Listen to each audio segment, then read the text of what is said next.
When struggling musician Elliot takes in his 6-year-old niece Lila after his twin brother's sudden death, he faces a battle far beyond his experience. With no stable income and no parenting skills, Elliot must prove he's the right person to raise her. But when Lila's estranged mother reappears, armed with resources and a polished case for custody, Elliot's fight becomes even harder. As he sacrifices everything for Lila, her quiet drawings and unwavering trust fuel his determination to win. Will Elliot's love be enough to keep Lila safe? Or will the court decide she belongs with a mother who abandoned her once before? The knock came just after sundown, sharp and insistent, cutting through the muted sounds of Elliot's out-of-tune guitar. He froze mid-strum, his calloused fingers hovering over the strings. The tiny studio apartment seemed to shrink as he stared at the door. Nobody came to see him anymore, not since the gigs dried up.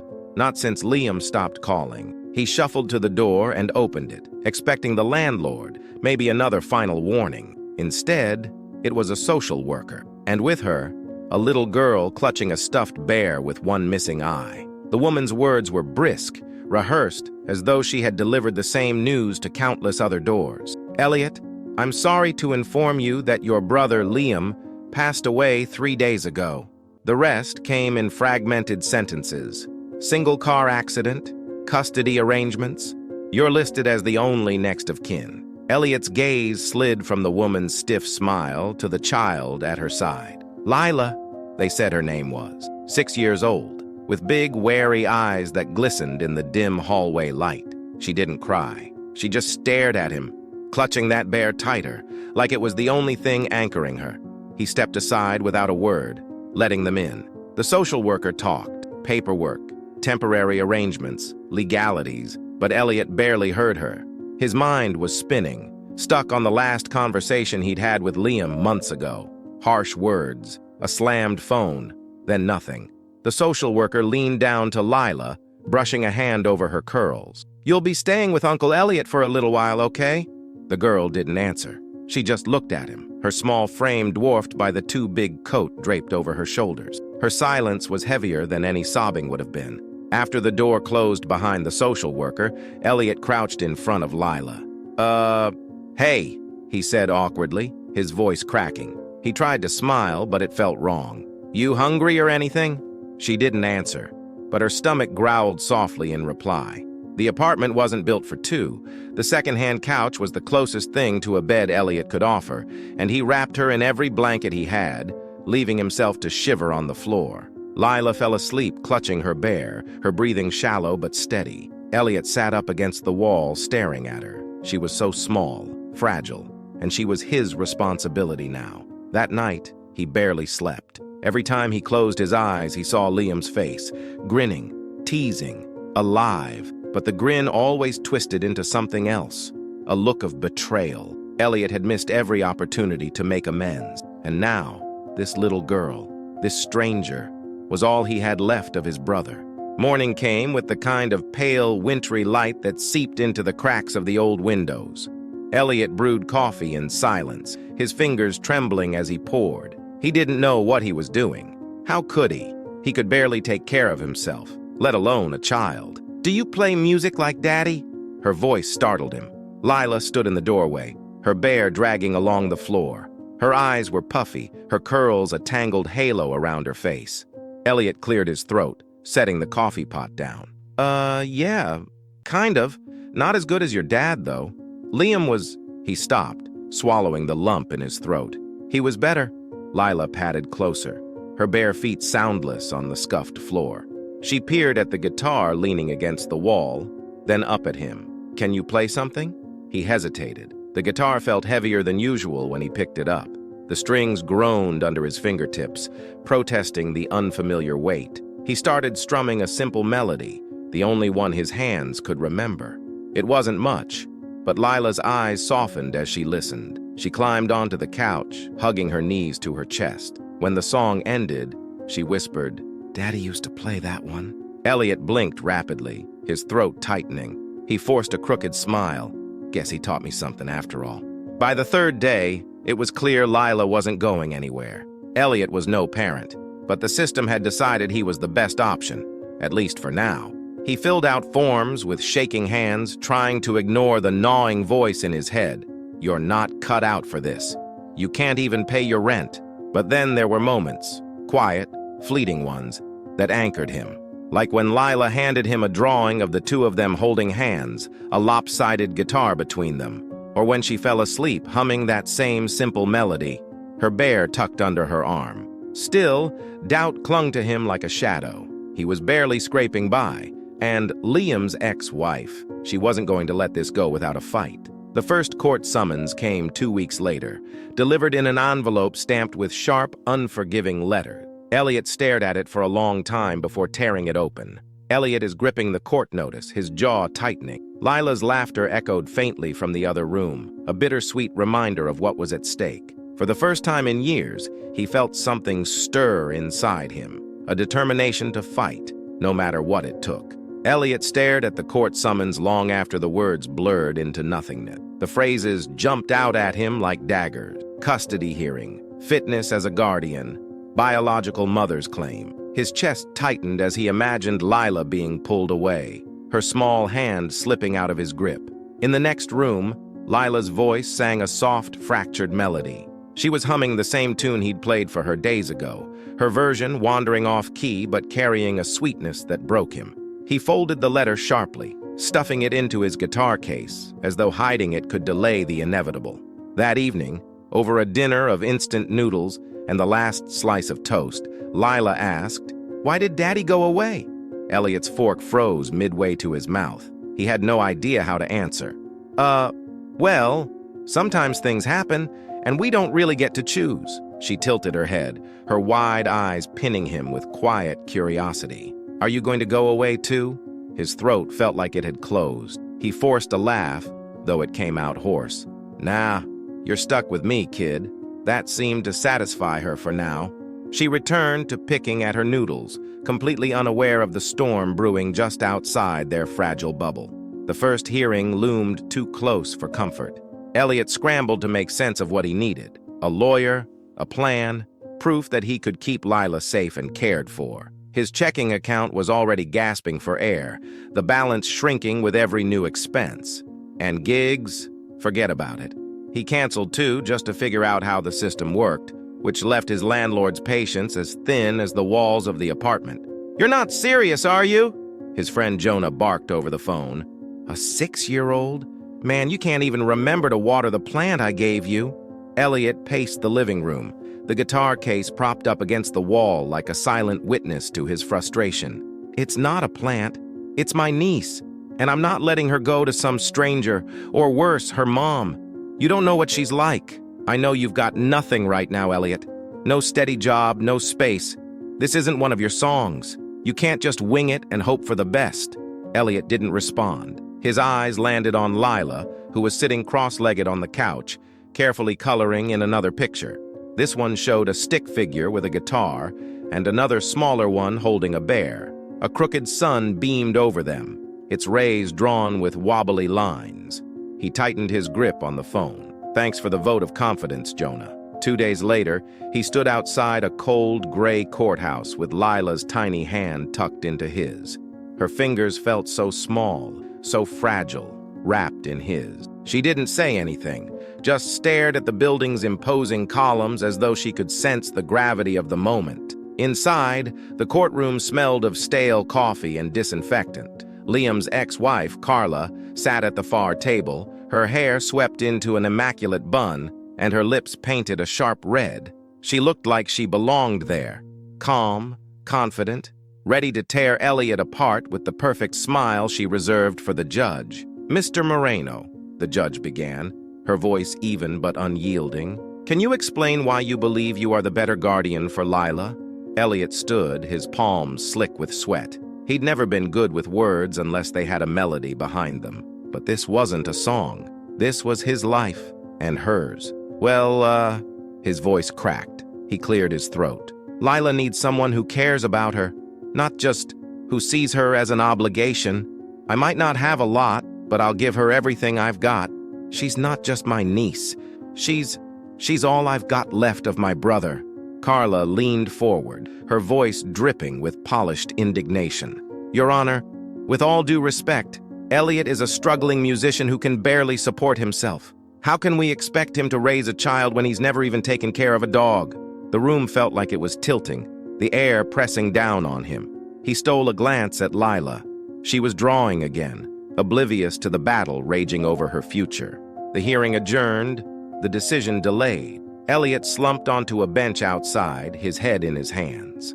Lila climbed up next to him, silent as always. She held up her drawing, a new one this time, a house with 2 windows and a crooked door with her and Elliot standing in front of it. Above them, she'd scrawled in shaky letters, "Home. It's for you," she said simply. His chest ached. He wanted to tell her everything would be fine, but the words felt like lies. Instead, he managed a small smile. Thanks, kiddo. The days blurred after that. The lawyer he managed to scrape together warned him that Carla's case was strong. She had a stable job, a nice house. On paper, she looked like the perfect parent. She's got history, Elliot argued during one late-night meeting, his voice rising. Liam told me what she was like when they were together. She left. She didn't care about Lila then. Why does she care now? The lawyer sighed, shuffling papers. The court doesn't always look at what's in the past. They look at what's on paper now. And right now, well, Elliot didn't need to hear the rest. He knew what he looked like, a mess with no stability. But when he looked at Lila, he saw something worth fighting for, something worth losing everything for. Elliot is in his apartment, staring at Lila asleep on the couch. His guitar lay untouched in the corner, the court notice still crumpled inside the case. He made a silent promise, gripping the edge of the couch. I'm not giving up on you, no matter what it takes. Elliot's days turned into a frantic shuffle between makeshift parenting and preparing for the next custody hearing. He picked up odd gigs at local bars, playing into the early hours of the morning for just enough cash to keep the lights on. By day, he spent hours at the library, poring over legal documents he barely understood, while Lila sat beside him, filling sketchbooks with crooked suns and smiling stick figures. One day, as they sat in the corner of the library, Lila tugged on his sleeve. "Why don't you draw?" she asked, holding out a crayon. Elliot chuckled, taking the green crayon she offered. "I don't think I'm as good as you." She tilted her head, studying him with the unfiltered honesty only a child could muster. "You're good at other stuff, like playing the guitar. Daddy said you were the best." His smile faltered. Liam had always been his biggest supporter, even when Elliot didn't deserve it. "He said that, huh?" Lila nodded, her curls bouncing. "He said you could make anything sound like a song, even when you were mad at him." Elliot swallowed the lump in his throat. Well, I guess he wasn't wrong. That evening, after another grueling day of phone calls and filling out forms, Elliot found a scrap of time to play his guitar. Lila sat cross-legged on the couch, her bear tucked under her arm as she hummed along to his melody. "Do you think Daddy can hear us?" she asked suddenly, her voice soft. Elliot hesitated, his fingers stilling on the strings. I think he can. Then can we play his favorite song?" She leaned forward, her eyes wide with hope. "I want him to hear it." He nodded, his hands moving instinctively into the chords. The melody filled the small apartment, raw and familiar, like a whisper from the past. Lila closed her eyes, swaying gently, and for a moment, the weight on Elliot's chest felt a little lighter. As the hearing drew closer, the pressure mounted. Carla's lawyer submitted glowing testimonials from her co-workers and photos of her pristine suburban home. Elliot had none of that, just a shaky job history and a crumbling apartment that smelled faintly of mildew. One afternoon, Jonah dropped by with a bag of groceries. "You're killing yourself, man," he said, setting the bag on the counter. "You can't fight her with a guitar and good intentions." "What else do I have, Jonah?" Elliot snapped, slamming the fridge door shut. "This isn't about me. It's about Lila. I'm not letting her go to someone who doesn't care about her." Jonah sighed, leaning against the counter. "I get that, but caring isn't enough in court. You need proof you can take care of her. A plan." Elliot ran a hand through his hair, frustration boiling over. "I don't have a plan, okay? I'm just trying to get through one day at a time." Jonah shook his head. "You're going to burn out before you even get a chance to fight." One night, as Elliot sat at the kitchen table, sifting through bills he couldn't pay, Lila appeared beside him with a sketchbook in hand. "Can I show you something?" He glanced at her, his exhaustion softening. "Sure, kiddo." She flipped open the sketchbook to a page filled with colorful shapes and figures. It was their apartment, messy and cramped but full of life. She pointed to a figure sitting on the couch, a guitar in his lap. "That's you." Elliot smiled. "I look pretty good." She pointed to a smaller figure next to him. "And that's me. I made your guitar purple. 'Cause purple's my favorite." He chuckled. "Good choice." Lila climbed onto his lap, resting her head against his chest. "You're my favorite too." The words hit him like a punch to the gut. He wrapped his arms around her, holding her close as the weight of his responsibilities bore down on him. He didn't know if he could win this fight, but he knew one thing. He wasn't going to let her down. A week before the hearing, Elliot received a surprise visit from Carla. She stood in the hallway, dressed impeccably as always, her lips curved into a tight smile. "May I come in?" she asked. Her tone clipped. Elliot hesitated before stepping aside. Lila was at school, and the apartment was its usual mess of papers and laundry. Carla's eyes swept over the space, her smile faltering. "You've got quite the setup here," she said, her voice laced with sarcasm. "What do you want, Carla?" Elliot asked, crossing his arms. She shrugged, brushing a strand of hair from her face. "I wanted to give you a chance to do the right thing. Lila belongs with me. I have the resources, the stability. You can't offer her any of that." Elliot's jaw tightened. "She doesn't need your money. She needs someone who actually cares about her." Carla's smile turned icy. "Do you think love is enough? When she grows up and realizes you couldn't give her what she deserved, what will you tell her then?" Elliot took a step closer, his voice low and steady. "I'll tell her I fought for her, that I didn't give up, no matter what." For a moment, Carla's composure cracked. Her eyes flickered with something. Regret, perhaps, or guilt, but it vanished as quickly as it appeared. "Well," she said, smoothing her blouse, "we'll see what the judge has to say." As she left, Elliot felt a surge of determination. He wasn't fighting just for Lila. He was fighting for Liam, for the bond they'd shared, and for the promise he'd made to protect her. Elliot is sitting on the floor of the apartment, staring at one of Lila's drawings. His fingers brushed over the crayon lines, tracing the word home scrawled at the top.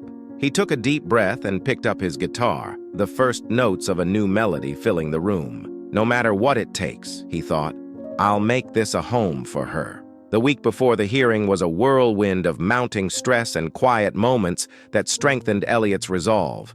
Every day felt like a battle against doubt, against fear, and against the haunting thought that maybe Carla was right. Maybe love wasn't enough. But then there was Lila.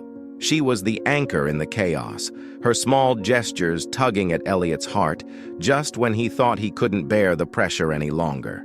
Like the morning she insisted on making breakfast, proudly presenting him with a lopsided peanut butter sandwich. "For energy," she explained, her face glowing with pride. Or the evening when she climbed onto his lap as he sat with his guitar, her small hands tapping the strings as she asked, "Can I help?" "You already do," he murmured, his voice catching. She didn't know what she meant to him, how she was keeping him afloat in a sea of uncertainty. 3 days before the hearing, Elliot's lawyer called with grim news. "Carla's got a strong case," he said, his tone cautious. "The judge is leaning her way." Elliot felt his stomach drop. "Leaning? What does that mean?" "It means we need something big to tip the scales," the lawyer replied. "Character witnesses, proof of your bond with Lila. Anything that shows the court she's better off with you." Elliot stared at the worn guitar case in the corner. "Better off with me," he repeated, the words hollow in his mouth. How could he prove that, when every crack in his life was on full display for the court to see? That evening, Jonah showed up unannounced, lugging a small cardboard box. "Before you say anything, just hear me out," he said, setting the box on the counter. Elliot raised an eyebrow. "What is this?" Jonah shrugged, pulling out a folder stuffed with papers. "I dug up everything I could on Carla. Old complaints, police reports. She's not as squeaky clean as she wants everyone to believe." Elliot's pulse quickened. "What complaints?" "Neglect," Jonah said bluntly. "She left Lila alone more times than you'd believe while Liam was touring. Neighbors called it in, but nothing stuck because she smoothed it over with a lawyer and a smile. Elliot's hands clenched into fists. The thought of Lila sitting alone in a big empty house, waiting for someone who didn't care, made his blood boil. Jonah placed a hand on his shoulder. Look, man, I know this isn't a perfect fix, but it's something, and maybe it's enough. The next day, Elliot and Lila visited Liam's old house for the first time. It had been boarded up since the accident, its once vibrant exterior dulled by time and neglect. Lila clung to Elliot's hand as they stepped inside, her small face somber. "Daddy used to sing to me here," she whispered, her voice echoing in the empty space. She led Elliot to the living room, where a battered upright piano stood against the wall. Dust coated the keys, but Lila reached out, pressing one tentatively. The sound rang out, faint and off-key, but it seemed to awaken something in her. Elliot knelt beside her. "You miss him, don't you?" She nodded, her curls bobbing. "I dream about him sometimes, but then I wake up and he's not there." Elliot swallowed hard, pulling her into a hug. "I'm here, kiddo. I'm not going anywhere." As they searched through the house, Lila found a box of Liam's belongings in the attic. Inside were faded photographs, old sheet music, and a journal. Lila handed the journal to Elliot, her eyes wide with curiosity. "What's in it?" she asked. Elliot flipped it open, his breath catching as he recognized Liam's handwriting. Each page was filled with lyrics, notes, and scattered thoughts. One entry stood out, the words scrawled in bold letters. "Elliot's the only one I trust with Lila. He's got the heart for it, even if he doesn't believe it." Tears blurred Elliot's vision. He pressed his hand to the page, feeling Liam's presence in every word. This wasn't just a journal. It was a testament to the bond they'd shared and to the trust Liam had placed in him. The day before the hearing, Carla made one last attempt to rattle him. She showed up at his apartment, her tone icy as she said, "You don't have to go through with this. If you let me take her now, I'll make sure you still get to see her." Elliot's jaw tightened. "She's not some weekend obligation, Carla. She's my family." Carla's eyes narrowed. "And what happens when you can't pay rent? When your so-called career falls apart again? What happens to her then?" Elliot stepped closer, his voice firm. "I'll figure it out. I've been figuring it out since the day she walked into my life, and I'm not about to stop now." For a moment, Carla faltered. Her perfect composure cracked just enough for Elliot to glimpse something raw beneath it. Fear, maybe, or guilt, but she quickly recovered, turning on her heel without another word. That night, Elliot tucked Lila into bed and sat beside her, strumming his guitar softly. She hummed along, her eyelids drooping. Before she fell asleep, she whispered, "Are we gonna be okay?" Elliot paused, the question heavy in the air. He brushed a curl from her face, smiling softly. "Yeah, kiddo, we're gonna be okay." As she drifted off, Elliot stayed by her side, playing until his fingers ached. The song wasn't just for her, it was for Liam, for himself, and for the promise he was determined to keep. Elliot is sitting by the window, the journal open on his lap. He stared out at the city lights, his determination solidifying into something unshakable. Tomorrow was the hearing, and he wasn't just fighting for custody. He was fighting for the family Liam had believed in. The courthouse felt colder than before, its high ceilings amplifying every sound, the shuffle of papers, the click of heels, the nervous clearing of throats. Elliot sat at the table, his guitar calluses biting into the palms of his hands as he clenched them into fists. Lila sat in the back, flanked by a court-appointed advocate, her legs swinging over the edge of the bench. She waved at him when he looked back, her small smile like a lifeline. Carla entered with her lawyer, her polished confidence on full display. She glanced at Elliot briefly, her expression unreadable. The judge arrived moments later, her robe sweeping the floor as she took her seat. "Let's proceed," she said, her tone brisk. Carla's lawyer started first, painting a pristine picture of her life. He emphasized her stable job, her suburban home, and her ability to provide for Lila financially. Ms. Reyes has taken every step to ensure a secure future for her daughter, he concluded, casting a pointed glance at Elliot. The same cannot be said for Mr. Moreno. Elliot's lawyer stood, his voice steady but deliberate. "Your Honor, while it's true that Mr. Moreno does not have the financial resources of Ms. Reyes, parenting is not solely about money. Lila has thrived in his care. She feels safe, loved, and most importantly, she has formed a strong bond with her uncle. The judge raised an eyebrow. Does Mr. Moreno have any evidence to support this claim? Elliot's heart raced as his lawyer nodded toward him. We'd like to present a journal belonging to Liam Moreno, Lila's father. He handed the journal to the bailiff, who delivered it to the judge. The courtroom fell silent as the judge flipped through the pages. Her expression softened as she read Liam's words. Elliot's the only one I trust with Lila.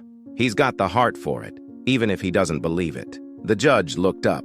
This is a compelling statement. Do you have anything further, Mr. Moreno? Elliot stood, his palms damp as he gripped the edge of the table. Your Honor, I'm not perfect. I don't have a fancy house or a stable job, but I've been there for Lila every single day since he passed. I've been there when she needed breakfast, when she needed help with her drawings, or when she just needed someone to tell her it's okay to cry. He glanced at Lila, who was watching him intently, her bear clutched tightly. I can't promise her a perfect life, but I can promise her a safe one, a loving one. Liam believed in me, even when I didn't believe in myself, and I'm not going to let him down. Carla's lawyer stood abruptly, his tone sharp. Your Honor, while Mr. Moreno's intentions may be noble, intentions don't pay bills or ensure a child's well-being. Ms. Reyes has a stable environment, something Lila needs. The judge nodded thoughtfully. Thank you. We'll now hear from Miss Reyes. Carla stood, smoothing her skirt as she addressed the court. Her voice was measured, her words chosen carefully. Your Honor, I don't deny that Elliot loves Lila, but love doesn't replace stability. I can offer her opportunities he can't. A good education, a safe neighborhood, a life free from uncertainty. She hesitated, glancing briefly at Lila before continuing. I know I've made mistakes, but I want to do better for her. Elliot's chest tightened. For a moment, he saw something raw in Carla's expression, a crack in her polished facade, but he couldn't let it shake him. Lila's future was on the line. As the hearing moved into closing statements, tension hung heavy in the air. Elliot's lawyer made one final plea, emphasizing the bond between Elliot and Lila and the trust Liam had placed in him. Carla's lawyer countered with statistics, charts, and promises of a better life. Finally, the judge stood. I will take everything presented today into consideration. A decision will be made tomorrow. Elliot exhaled slowly, his legs trembling as he stood. He turned to find Lila running toward him, her small arms wrapping around his waist. Did we win? She asked, her voice muffled against his jacket. He crouched to her level, brushing a curl from her face. Not yet, kiddo, but we did our best. That night, back at the apartment, the weight of the day crushed Elliot. Lila fell asleep early, her bear tucked under her chin. Elliot stayed up, strumming his guitar quietly as he stared at Liam's journal. His brother's words echoed in his mind. He's got the heart for it, even if he doesn't believe it. The next morning, he woke to find Lila's latest drawing on the kitchen table. It showed the two of them standing on a stage, surrounded by a cheering crowd. Above them, she'd written in bold letters, "Together forever." Elliot was standing outside the courthouse the next day, Lila's hand in his. His heart pounded as they walked inside, the weight of the judge's decision hanging over them. Whatever the outcome, he knew one thing: he would fight for her until his last breath. Elliot sat at the edge of his chair, his hands clasped tightly together as the judge began to speak. The courtroom was silent, the kind of quiet that felt like it could snap under its own weight. Lila sat in the back, her feet swinging nervously. Her bear rested on her lap, its one good eye staring out like it, too, was holding its breath. The court has carefully reviewed the evidence presented by both parties. The judge began, her voice measured. This is not an easy decision, as both parties have shown they care deeply about Lila's well-being. Elliot felt his pulse thundering in his ears. He shot a glance at Carla, who sat stone-faced, her hands folded neatly in front of her. Mrs. Reyes has demonstrated the ability to provide a stable home, the judge continued. Her financial resources and stable employment position her as a capable caregiver. Elliot's chest tightened. Each word felt like a blow, and he gripped the edge of the table to steady himself. However, the judge said, her tone shifting, parenting is not solely about financial stability. It's also about the bond shared between the caregiver and the child. The court has taken into account the testimony provided, particularly the journal written by Lila's father, Liam Moreno. The air in the room seemed to shift. Elliot held his breath as the judge looked directly at him. "Mr. Moreno, you have shown dedication and love in the face of significant challenges. The journal speaks volumes about the trust Liam had in you to care for his daughter. The court finds that this bond cannot be overlooked." The judge's eyes swept over the courtroom.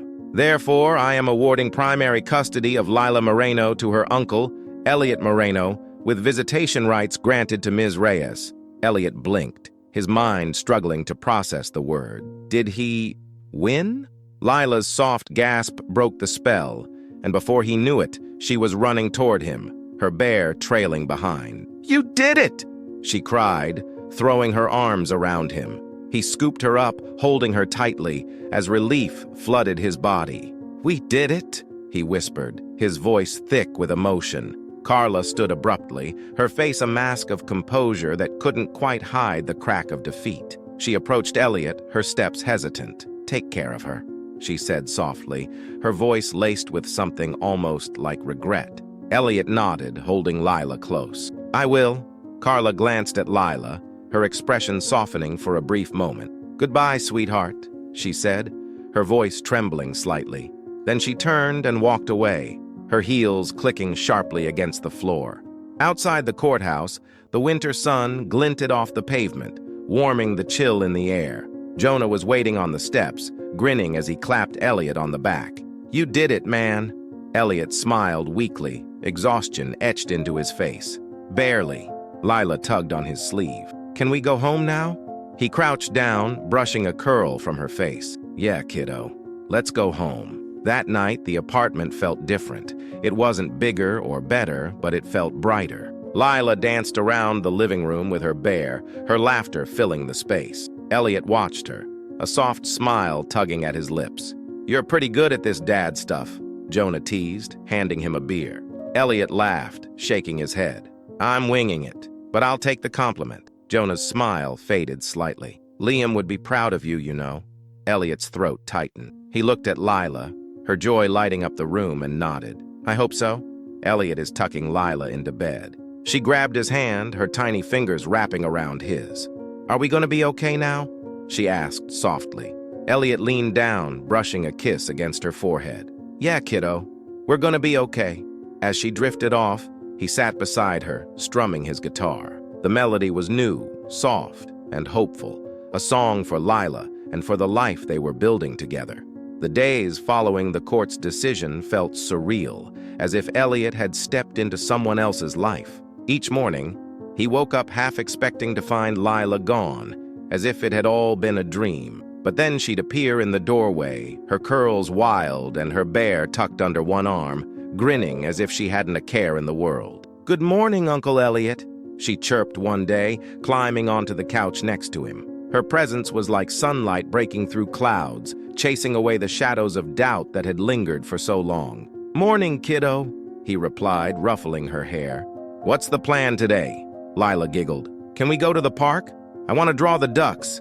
Elliot hesitated. He still had bills to figure out, gigs to book, but the sight of her hopeful face made the decision easy. "Ducks, huh? All right, let's go." At the park, Lila sat cross-legged on a bench, her crayons scattered around her as she sketched furiously. Elliot watched from a distance, strumming his guitar quietly. For the first time in months, the weight on his chest felt lighter. He had won the fight, but more importantly, he'd kept his promise to Liam. A woman passing by stopped to listen, her toddler in tow. "You're really good," she said, smiling. "Do you perform anywhere?" Elliot chuckled. "Used to. Not much time for it now." "You should," she said, nodding at Lila. "She's lucky to have a dad who can make music like that." Elliot opened his mouth to correct her, but the word stuck. Dad. It didn't feel wrong. Back at the apartment, a letter was waiting in the mailbox. Elliot's stomach knotted as he tore it open, half expecting another overdue bill. Instead, it was an offer. A weekly gig at a nearby cafe that had heard about him through Jonah. "See?" Jonah said later that evening, grinning. "The universe owes you one." Elliot laughed, shaking his head. "Maybe. Or maybe it's about time I got my act together." The cafe gig turned into a small but steady source of income. Lila often tagged along, sitting at a corner table with her sketchbook while Elliot played. The regulars adored her, often slipping her cookies or cheering when she held up her latest drawing. One night, as Elliot finished his set, Lila ran up to the small stage. "Play Daddy's song," she said, tugging on his sleeve. The room fell silent as Elliot hesitated. The song Liam had written, the one they used to play together, wasn't something he'd ever shared with an audience. But when he looked into Lila's eyes, he saw her quiet determination, the same kind Liam used to have. He nodded, adjusting the guitar in his lap. "All right, this one's for Liam." The melody filled the room, raw and achingly familiar. Elliot's fingers moved instinctively over the strings, and his voice carried the words Liam had written so long ago. Lila sat on the edge of the stage, her bear clutched tightly, her eyes shining with tears. As the last note faded, the room erupted into applause. Elliot bowed his head, his chest tight with emotion. Lila hugged him as he stepped down from the stage, her small arms wrapped tightly around his neck. "Daddy heard that," she whispered. "I know he did." Elliot closed his eyes, holding her close. "I hope so, kiddo." Elliot and Lila are walking home under a canopy of stars, her hand in his. For the first time, he felt not just hope, but a sense of peace. They were building something real, something lasting. Together, they were a family. The little apartment had transformed in subtle but meaningful ways. Lila's drawings now decorated the walls, their bright colors bringing life to the once drab space. The second-hand couch had been replaced by a bunk bed Elliot had found at a thrift store, and the small table in the corner was permanently cluttered with crayons, papers, and an old music notebook. It was a warm evening when Elliot sat down to prepare for his next gig. Lila was at the table, focused on a new drawing. "What are you working on, kiddo?" he asked, plucking a soft melody on his guitar. She held up her paper with a grin. It was a picture of the two of them on stage, a crowd cheering in the background. Above their heads, she'd written in bold, uneven letters, "Me and Uncle Elliot. The band." He laughed. "The band, huh? What instrument are you playing?" "Tambourine," she declared, miming the motion. "Like the one at your cafe." "Good choice," he said, nodding. "You'll be the star for sure." Later that night, as Lila drifted off to sleep in the bottom bunk, Elliot sat at the kitchen table with Liam's journal. The pages were worn now, the words a constant source of both pain and comfort. One entry caught his eye again. "He's got the heart for it, even if he doesn't believe it." Elliot ran a hand over the words, the ghost of his brother's voice echoing in his mind. "Thanks, Liam," he murmured. "You were right." The cafe gig had turned into something more. Elliot was now a regular feature, drawing small but loyal crowds every Friday night. Lila always sat front and center, her tambourine clutched tightly as she tapped along to the music. She'd even started joining him on stage for the last song, her unsteady rhythm drawing delighted applause. One evening, as the crowd dispersed, a man approached Elliot with a business card. "Have you ever thought about recording?" he asked. "I run a small studio. I think you've got something special." Elliot hesitated, glancing at Lila, who was busy handing out napkin sketches to the remaining audience. "I'll think about it," he said, tucking the card into his pocket. Lila ran up to him, her eyes bright. "Did you see? They clapped for my tambourine." "I sure did," he said, scooping her up. "You were the star, just like I said." On the walk home, Lila looked up at him, her expression serious. "Do you think Daddy's proud of us?" Elliot stopped, kneeling down to meet her gaze. "I know he is," he said, his voice steady. "He'd love everything about this, especially your tambourine." She giggled, leaning into his chest. "I love you, Uncle Elliot." The words struck him like a chord played perfectly in tune, filling the spaces he didn't even realize were empty. He hugged her tightly, whispering, "I love you too, kiddo. Always." Back at the apartment, Lila climbed into bed, her bear nestled under her arm. Elliot tucked her in, brushing a curl from her forehead. "Good night, tambourine star," he said with a grin.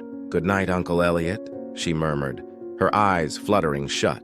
Elliot returned to his guitar, sitting by the window as he strummed a melody that had been forming in his mind for weeks. The tune was soft, hopeful, and filled with every emotion he'd felt since Lila had entered his life. He called it Lila's Song. He is standing on stage at the cafe, Lila sitting proudly in the front row with her tambourine. He glanced at her before looking out at the small crowd, his voice steady as he spoke into the mic. "This next song is for my brother Liam. It's also for someone who's taught me more about love and family than I ever thought I'd know. It's called Lila's Song." As he played, the room seemed to fade, leaving only the music and the bond they'd fought so hard to protect. Lila tapped her tambourine in time with the beat, her smile radiant. For the first time in years, Elliot felt whole. If you enjoyed this story, subscribe to HeroKind Stories and leave a comment below. Share your thoughts. Did Lila and Elliot's journey touch your heart? What was your favorite moment? Let us know.